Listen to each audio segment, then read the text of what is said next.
lovely to meet you, Mr. Fox. Thank you for agreeing to answer our questions today. Firstly, we have some nice and easy ones. I think Ariana's going to start us off. Beach or city break? Beach break. I love the sun and I love swimming. Would you say you prefer football or cricket? Football, definitely. I agree. Good. Ant or deck? They're both Newcastle, and that's why I started teaching. I'll probably go with deck. Do you prefer starter or dessert? Well, that's a difficult one, but I think I'll go with starter just because I can't wait. I'm always hungry. Spring, summer, autumn or winter? Oh, I think it would be summer when I'm in Germany, but spring when I'm over here.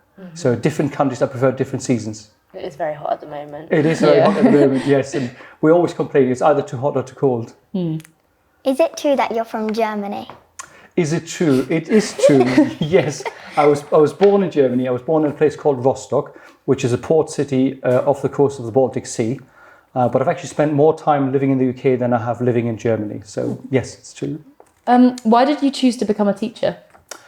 I had a very inspirational teacher when I was in year 9 and 10, and she really helped me achieve my full potential. And I wanted to give back to the future generation, and that's really why I wanted to come into teaching. Do you have any children?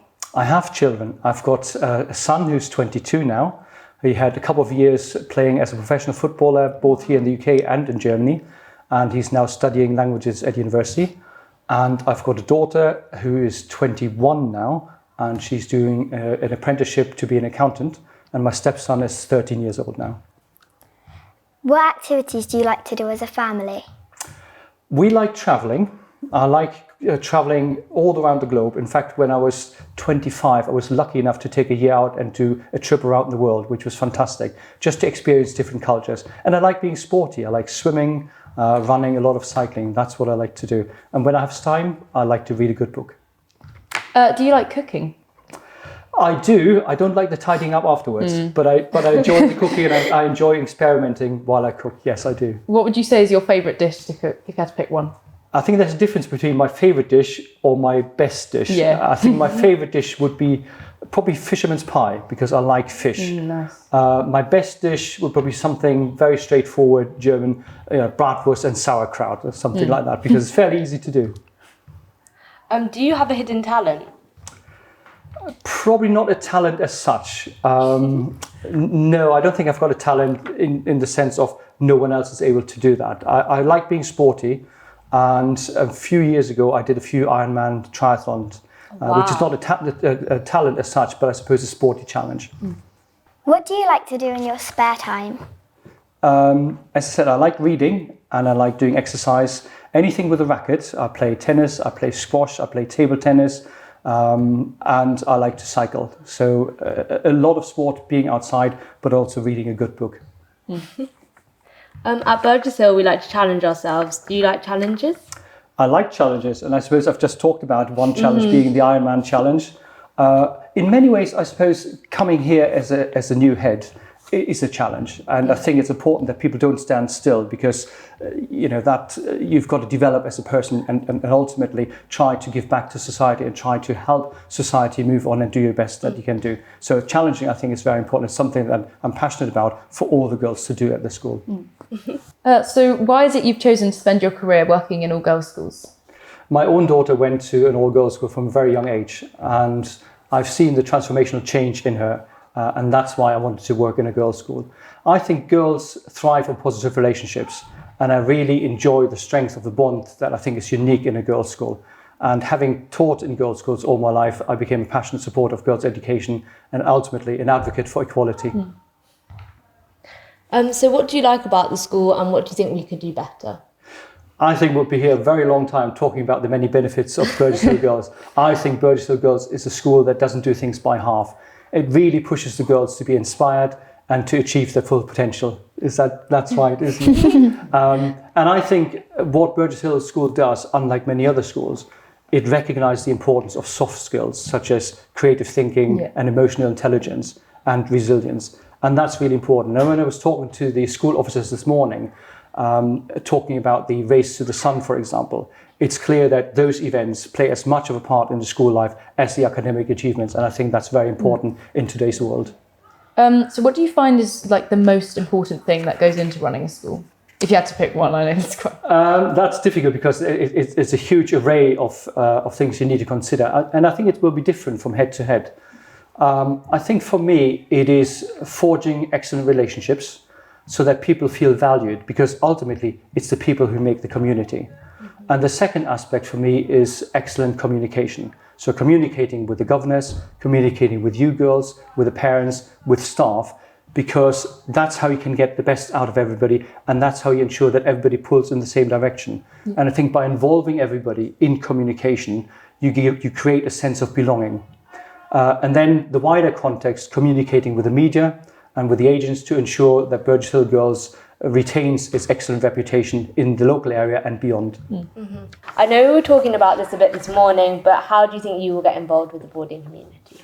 I've spent the last 4 years of my own school life in a boarding school, and I know how important it is to have a varied and diverse enrichment program. So in every school that I've worked, I've always offered to be involved in the enrichment program, mainly in sport, and possibly, as you can hear, there's some volleyball going outside. And I like to offer something badminton or volleyball, or getting involved in sport.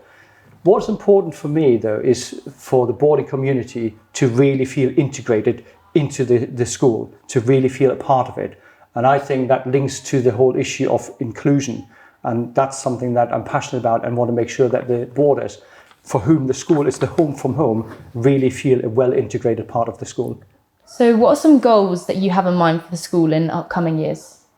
Every successful school will undergo an ongoing process of school improvement, with the main aim to furnish the girls with confidence, self-belief and determination to be bold, ambitious and have a can-do attitude.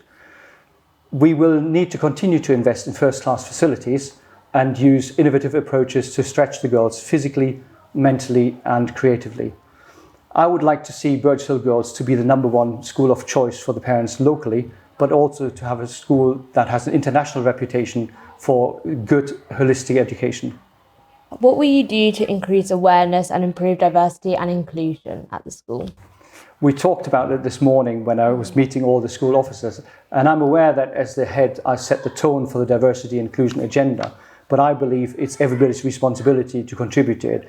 It starts with the choice of vocabulary that we use and the teaching material, to celebrating diversity and creating a climate of inclusions, whether it's through assemblies, special events, inviting external speakers, or indeed, as we now have, a school officer with a focus of diversity and inclusion. And I think that is very important, and it's a really good move for the school to do that.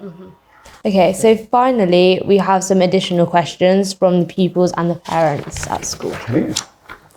This is a question I wanted to ask, but it was also asked by Ava in Year 8. Why did you choose Burgess Hill Girls?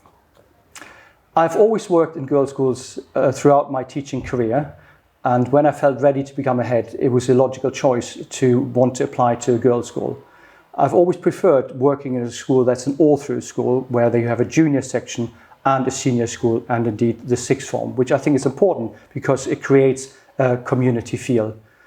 Appointing a head is a two-way process. It's for the governors to find the right candidate, but also for the candidate to find the right schools where your philosophy is the same.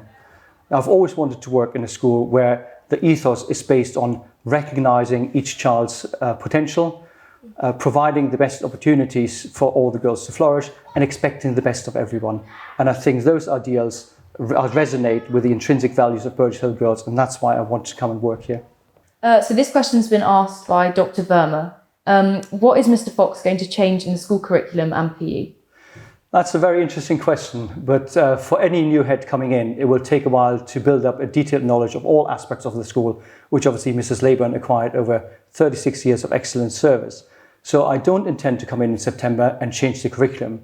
What I will want to do is have regular assessments and reviews and consult with parents, girls and staff, and then decide what changes need to be implemented. And in fact, that is a normal school process for any school to ensure that they remain at the forefront of education. As far as PE goes, I'm a passionate sportsman, but I'm also an advocate for excellent mental health. And I think it's important that the culture of sport remains at the heart of Burgess Hill education, because it's so important for the mental well-being.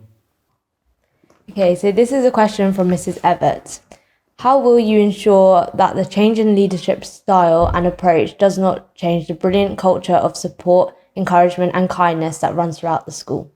Well, first of all, it's lovely to hear that girls and parents value the ethos of individual support, kindness at the school. My personal motto is have courage, work hard and be kind. And I think you can see how that overlaps with the Burgess Hill ethos. And that's why the governors have appointed me to continue in this tradition. Well, thank you very much for answering our questions and we really enjoyed it. Thank you. Thank you very much for having me and asking all those questions. Did you enjoy it? Was it?